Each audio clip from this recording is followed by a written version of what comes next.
po' che bellezza. Certo che noi viviamo proprio in un bel paese. Oh, non c'è angolo del territorio, edificio o libro dove tu possa posare gli occhi che non si mette a raccontare qualcosa. È per questo che io e Massimiliano abbiamo deciso di raccogliere le idee e girare questi piccoli video per raccontarvi quello che è già stato raccontato. Ora sto andando a casa sua. Ha detto che mi ha preparato una sorpresa. Ma stiamo a vedere.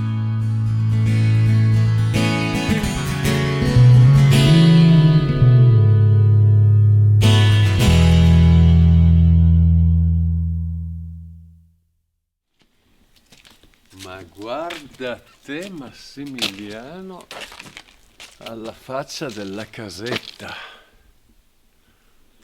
Vieni da me in campagna, nella mia casetta. Porca miseria. Guarda quanta bella roba che c'ha. È l'entrata qua.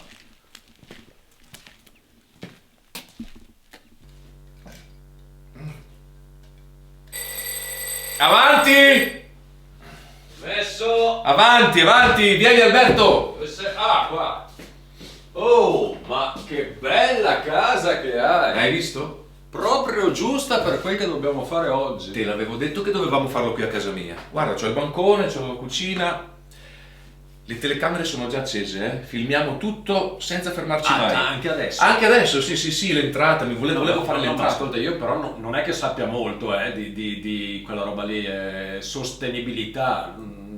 Di cibo però ne sai. Cibo sì! Noi dobbiamo parlare di quelle cose. Allora cominciamo subito, no? Cominciamo. A parlare di cibo. Dai! Anzi, già che ci siamo, facciamo un aperitivo. Va bene, dai, facciamo una cosa. Questi qua? Questi qua sono cocunci. Cucù? È il fiore del cappero, viene messo qui in barattolo e poi è buonissimo, lo usiamo dopo per l'aperitivo. E da dove lo fai arrivare? C'ho la pianta. La pianta? C'ho la pianta di capperi. Qui la pianta di cappero? Qui? Certo. D'inverno poi, ma d'estate poi rifiorisce, è una cosa incredibile. Facciamo una cosa. Aperitivo, fammi pensare, perché sai, devo pensare che cosa ho in casa. Pane e salame può andare bene? Ma va benissimo. E poi un goccio di vino. Un goccio di vino ce l'ho. E poi della pasta? Sì. Una carbonara? Sì, si può fare. Ho tutto. Andiamo, vieni. Così ti parlo anche di sostenibilità mentre vieni con me. Andiamo fuori. Andiamo fuori, mettiti una giacca, un giaccone perché fa molto freddo. Vieni, Ho la Alberto. sciarpa in macchina, arrivo. Eccoci qua, va che bel fresco che fa. Dai Alberto, vieni che andiamo, su. Ma dove? Dove andiamo? Oh, ma ancora? Ma te l'ho detto che stiamo andando a raccogliere le cose che ci servono per fare il nostro aperitivo e il nostro pranzo. Pane, salame? Pane, salame e poi tutti gli ingredienti per la pasta, no? Dove, scusa? Nel giardino, nell'orto. Ma non vai al supermercato? Chilometro zero, Alberto, stiamo parlando di sostenibilità. Abbiamo fatto il discorso prima molto bello. Sostenibilità, chilometro zero. Io mi sono stufato di andare al supermercato e comprare prodotti che, 1, non so da dove vengono, 2, non so chi li produce, 3, non so che cosa c'è dentro. E allora, visto che io qui a casa mia, visto che non abito come te a Cremona in città, ma io abito in campagna, ho molto spazio, ho l'orto, il giardino, guardati in giro, guarda, poi ti faccio vedere tutto, anche l'orto, poi ho anche qualche animaletto, c'ho le gattine, l'uccellino! No, questo è finto, ma dai finto? Alberto, sei proprio un uomo di città, Alberto, sei un uomo di città. Dai, allora ti stavo dicendo, siccome io qui ho un po' di posto, mi sono fatto il mio orto, gli animali, il frutteto e qui coltivo tutto quello che mi serve. Io al supermercato non ci vado, sono così per l'economia sostenibile e per il chilometro zero. Chilometro zero, ma il supermercato a quanti chilometri è? Il supermercato più vicino è in paese, sarà 1,1 chilometri, 1,2 chilometri. Ah no, quindi è sopra il chilometro. È sopra il chilometro, perché la filosofia del chilometro zero vuole che bisogna stare al di sotto, quindi al massimo 999 metri. Dai, andiamo. Ma scusa, e l'orto a quanti chilometri è? L'orto è lì, saranno 20 metri, 25 metri al massimo. Ah, quindi chilometro zero. Quindi chilometro zero, certo. Adesso abbiamo detto che facciamo pane e salame per aperitivo. Sì. Adesso c'ho qua, guarda, siamo fortunati che forse ci sono gli ultimi. Ho fatto la raccolta 15 giorni fa perché adesso si va verso l'inverno, non è più stagione, La raccolta del pane e del salame. Alberto, ma te l'albero del pane non l'hai mai sentito nominare? Sì, l'albero del pane, sì. Ecco, io ho l'albero del pane e salame. Pochissimi esemplari in Italia, Che fortunello! Sì, sai, uno dei miei viaggi è proprio dal seme, sono partito dal seme, te non sai che fatica. E poi guarda, è anche una bella pianta, vedi, ornamentale.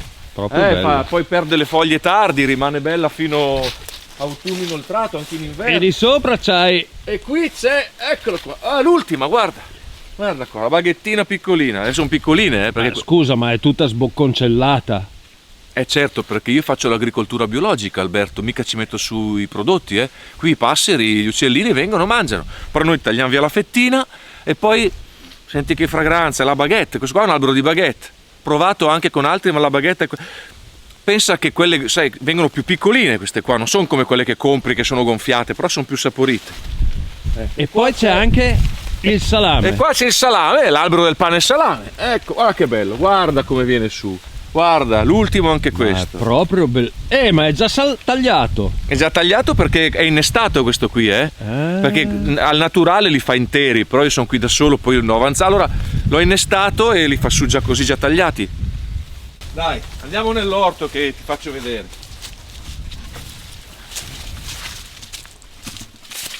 Purtroppo, come ti dicevo, Alberto, tu che sei un uomo di città non le sai queste cose, ma la stagione adesso volge al termine, vedi che l'orto ormai è finito.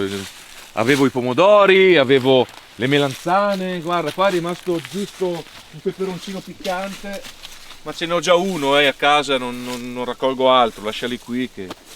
Qua veniamo a raccogliere la pasta. Non prendiamo la pasta qui? La pasta, qui, la pasta, vieni qua a vedere, dai Alberto, però su una pianta. Tempo, dai, qui, la pasta. Hai visto? Ma guarda te, la pasta su una pianta. E dove pensi che cresca? Al supermercato sullo scaffale. Ma come fa? Come fa? Scusa, pianti lo spaghetto e poi cresce la pasta, no? Se pianti.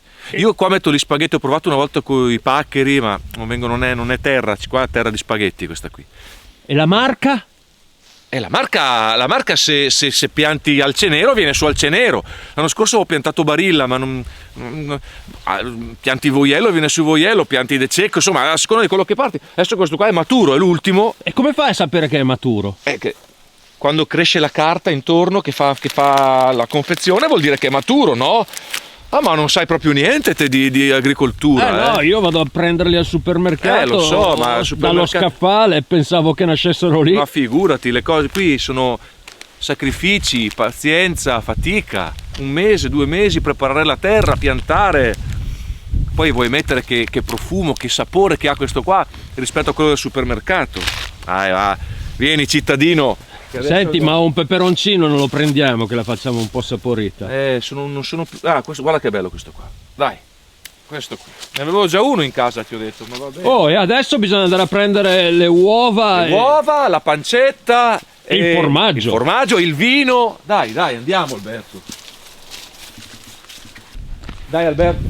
Su, dai, bella passeggiata. Sì, sei sicuro che sia chilometro zero? Dai, 4 passi e ti lamenti già, dai. Vieni, e del resto ci vuole spazio per coltivare tutto, per avere ad esempio gli animali. Guarda, lì c'è Adelmo, che è quello piccolino sotto, Adelmo! Sta mangiando, sta bevendo il latte della mamma, Ah, ma è il latte d'asina! Sì! Ne vuoi un po'? Sì, pensavo di farmi un bagnetto, io e Poppea. Guarda, saluta anche la capretta. La capretta. Guardala là, guarda come intelligente che ti guarda. Ciao, capretta! Capretta! Lei non ha ancora il nome, non glielo dà. Chiamala capretta. Heidi. Ma no. Dai, che dobbiamo andare... Cosa ci manca? Abbiamo detto, sì, la pancetta, le uova per la carbonara e il formaggio. Formaggio ci vuole il pecorino. Ah no. Qui siamo a chilometro zero. Qui ti accontenti del grana, che è già molto buono.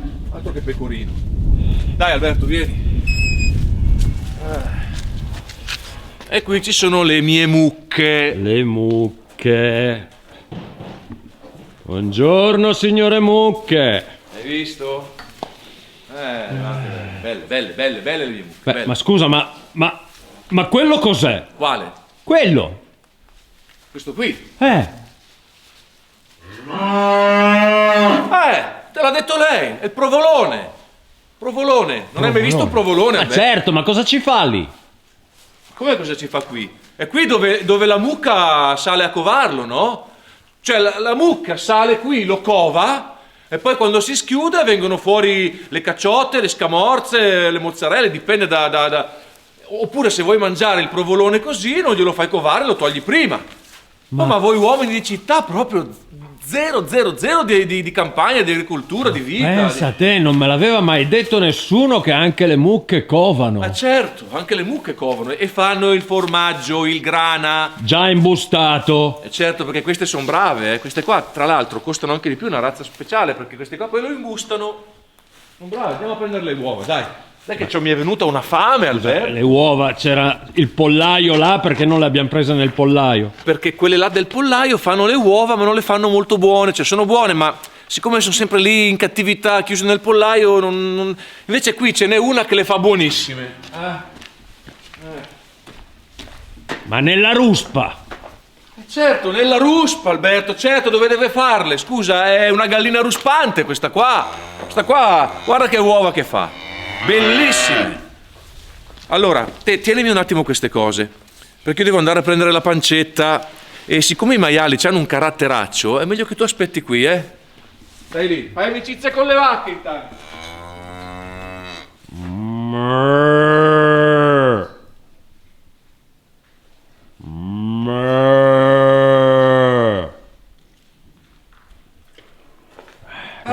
Eccola qua, pancetta dei miei maiali. Già inscatolata. Certo, perché dove devono farla? Per terra così e si sporca tutto. No, già inscatolata. Tra l'altro questi qua, io volevo togliergli il vizio, perché qua fumano quei maiali qua, è una roba incredibile, tutto il giorno a fumare. Volevo togliergli il vizio, ma poi la pancetta esce buona, affumicata, e allora li lascio fare. Cosa vuoi? Dai, andiamo, che andiamo a farci l'aperitivo e la carbonara. Su! Il vino ce l'ha in cantina? Il vino ce l'ho in cantina, certo, dove deve crescere il vino? Sulle piante, ma non lo so io, Alberto, dai. Però che bel giretto che mi hai fatto fare. Hai visto? E allora cominciamo? Siamo qua apposta. Allora facciamo una cosa, io preparo l'aperitivo. Io cosa faccio? E te, che ne so, comincia. Leggo quello che ho trovato? Sì. A loro? A chi? A loro. Buongiorno a tutti. Buongiorno. Pochi appunti. La nostra alimentazione ha un costo e non soltanto quello immediato che paghiamo alla cassa, spesso l'unico di cui teniamo conto. C'è un costo molto più grande che riguarda ambiente e risorse, di cui poco ci rendiamo conto, ma che diventa determinante se volgiamo un attimo lo sguardo al futuro. Esercizio difficile, ma necessario. Produrre alimenti costa, soprattutto in termini ambientali.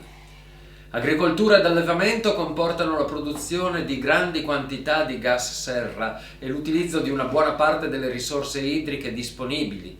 Per coltivare bisogna avere a disposizione del terreno e questo significa deforestare, con conseguente perdita di biodiversità. Agricoltura e allevamento comportano inquinamento non solo per la produzione, ma anche per il confezionamento, il trasporto e la vendita dei prodotti finiti. Viviamo in un mondo pieno di contraddizioni, 7 miliardi di esseri viventi su un pianeta che offre risorse limitate. Modificare la nostra dieta è non solo giusto, ma necessario se vogliamo vivere in salute, in un mondo meno inquinato, nel rispetto dell'ambiente, garantendo a tutti un'alimentazione adeguata. Una dieta sostenibile è possibile senza stravolgere le proprie abitudini e senza dover abbracciare culture alimentari troppo distanti dalla propria. I 3 principi di base sono semplici: consumare meno, sprecare meno, scegliere alimenti la cui produzione abbia un ridotto impatto ambientale. Frutta e verdura dovrebbero essere i pilastri di un'alimentazione sana. e nella maggior parte dei casi la loro produzione e commercializzazione ha un impatto ambientale ridotto. Frutta e verdura. Sì, frutta e verdura, abbiamo preso il peperoncino piccante. Ah, però. va bene, quindi siamo a posto. Sì. Spesso la scelta migliore è quella di consumare alimenti cresciuti in zona, durante la stagione in cui sono disponibili. Che un prodotto sia a chilometro zero, come si usa dire, non significa tuttavia che sia automaticamente più rispettoso dell'ambiente. E allora? Non lo sapevo, mi dispiace, non. Ma che figura ci facciamo adesso? Scusate, io pensavo che invece. Ma vai avanti a leggere, che cosa state. Per ridurre l'impatto ambientale della dieta sarebbe opportuno ridurre il consumo di prodotti animali e aumentare quello di prodotti vegetali. Questo non significa diventare vegetariani o addirittura vegani, ma semplicemente ridurre il consumo di carne sia in quantità sia in frequenza, ridurre, non eliminare. Questo mi sembra molto ragionevole. Noi Aumentando magari lo spazio dedicato al consumo di legumi dall'ottimo profilo nutrizionale come lenticchie e ceci. Mi piacciono molto. Alternando e variando il più possibile il tipo di alimenti consumati. Allora, il primo passo da fare è semplicemente diminuire i consumi ed eliminare gli sprechi. Si calcola che in Europa ogni anno finiscano tra i rifiuti oltre 88 milioni di tonnellate di cibo. Ma noi non ne sprecheremo nemmeno un grammo. Buon appetito! Dai, tira sul vino. Che sì. io mangio il salame intanto. Buono. Buono? Ho l'aglio. Chilometro zero, eh? Ale.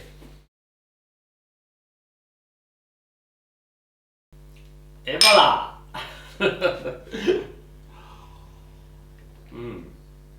Buono il salame. Buono il vino. Buono anche il pane. Sì.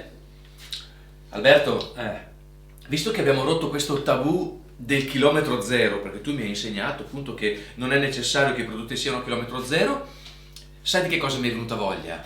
Cosa? Di burrata. Burrata a chilometro 1200, 1300. Io sai, la burrata non ce l'ho. però ho il racconto di una burrata di un personaggio a chilometro zero. Ma dai. Sì, di un personaggio famosissimo della zona di Cremona. Chi è? E chi è? Le 4T, non ti dice niente? Turon. Turas. E? Tetas. E la quarta? Guarda, non lo so. Tognazzi, Ugo Ugo Tognazzi. dai. Tognazzi, oltre che ad essere un grandissimo attore, era anche uno scrittore e un grandissimo gourmet. Lo so, ha fatto anche molte ricette, ha fatto anche dei libri di. Sì, certo, questo è La Buffone, storie da ridere e ricette da morire. E ce n'è proprio una sulla burrata. Te la leggo? Sì. Mentre definisco questo buon 1972, burrata all'olgiata. Di quanti chili è ingrassato durante la lavorazione della Grand Bouffe? È la domanda che mi rivolgono un po' tutti da un paio d'anni.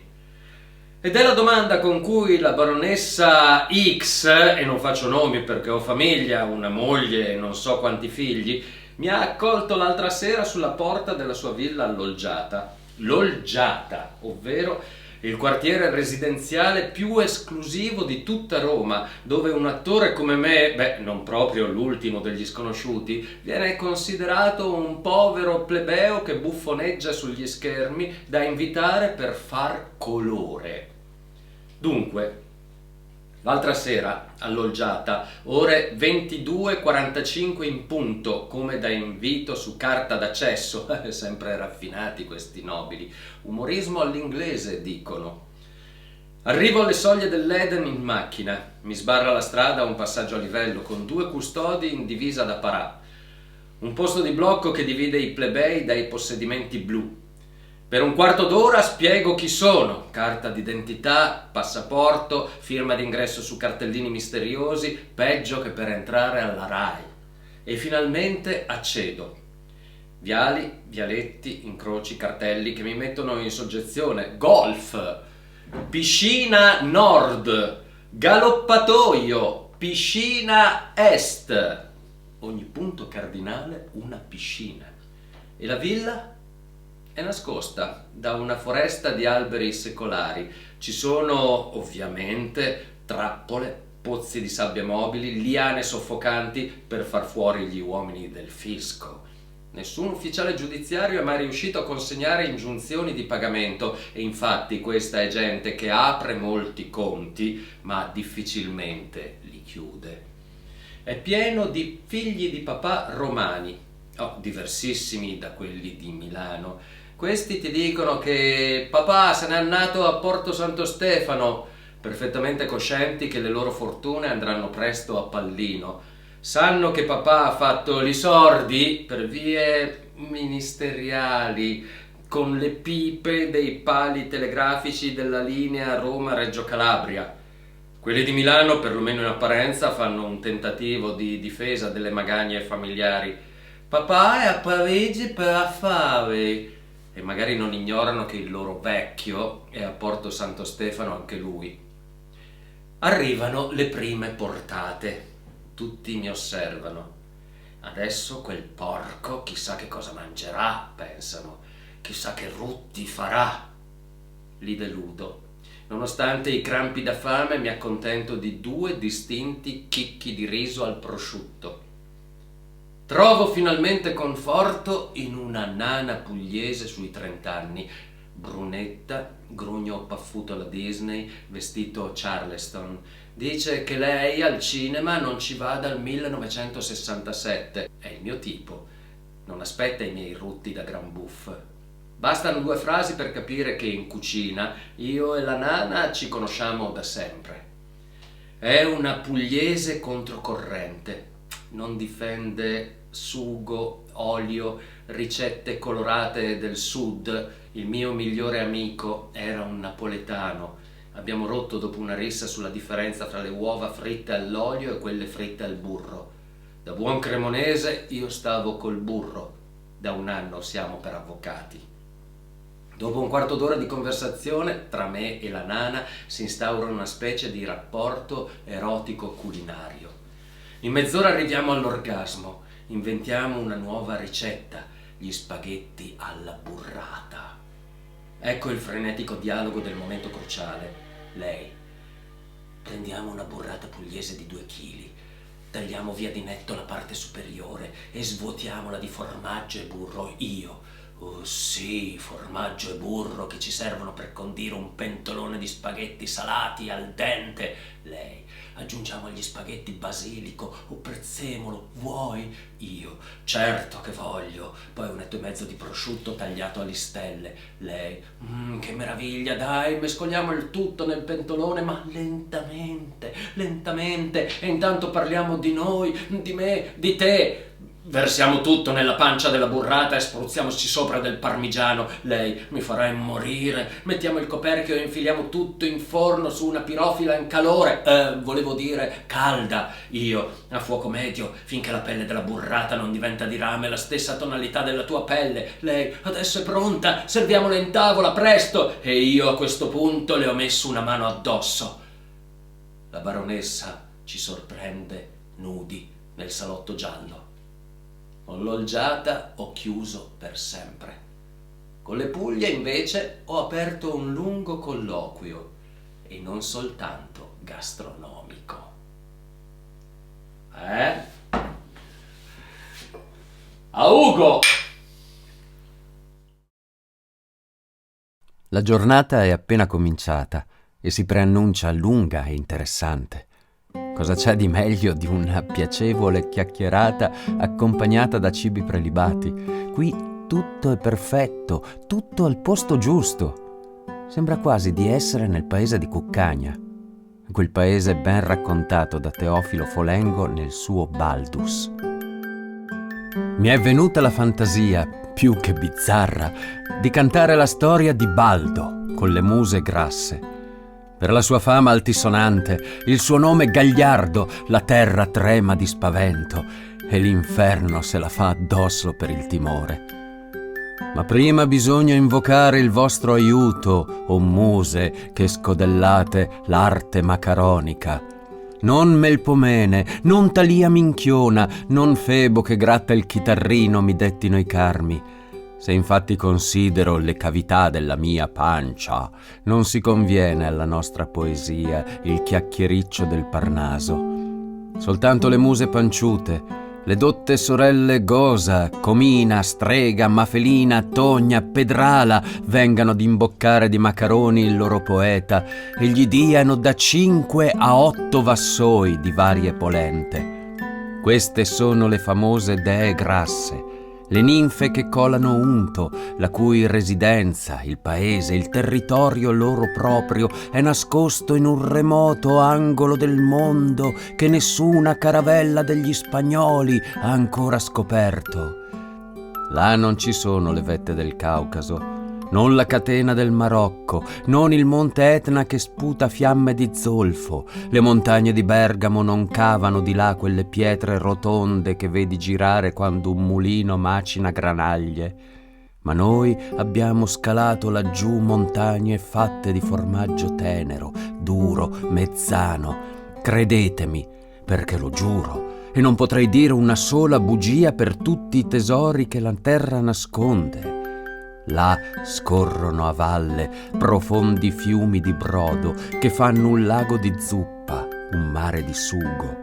Vi si vedono andare e venire zattere, barche, grippi maneggevoli, tutti fatti di pasta per torte. In essi le muse manovrano lacci e reti di salsicce, intrecciate di trippe di vitello, e pescano gnocchi, frittelle, gialne polpette. È però una cosa tremenda quando quel lago è in tempesta e con le onde ribollenti bagna le volte del cielo.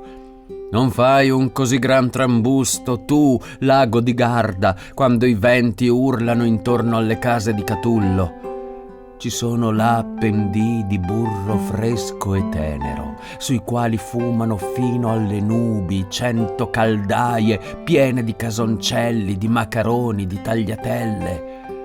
Le muse abitano sulla cima dell'alto monte e grattugiano in continuazione formaggio con grattugie forate. Alcune si dan da fare a preparare gnocchi teneri che rotolano in frotta per il formaggio e, ruzzolando dalla cima del monte fino al basso, diventano come botti dalla grossa pancia. Oh, quanto è necessario tenere ben larghe le ganasce quando vuoi pascere il pancione con un così gran gnocco. E intanto puoi vederne altre tagliare la pasta e riempire 50 pentole di pamparde di grasse lasagne. Altre ancora, poiché la padella brontola per il troppo fuoco, tirano da parte i tizzoni e vi soffiano dentro. Attenzione, per il troppo fuoco il brodo salta fuori dalla pignatta. Insomma, ognuna si dà da fare a preparare la propria minestra e perciò si possono vedere 1000 camini fumanti e 1000 caldaie borbottano appese alle catene. Qui, meglio di tutti, ho pescato l'arte macaronesca. Qui Mafelina mi ha fatto poeta panciuto. Ah, che mangiata! Ma non è mica finita. Noi adesso continuiamo con il nostro pranzo letterario. Ci sono altre portate, altri piatti. Con voi però vi diamo appuntamento alla prossima puntata. Bye bye!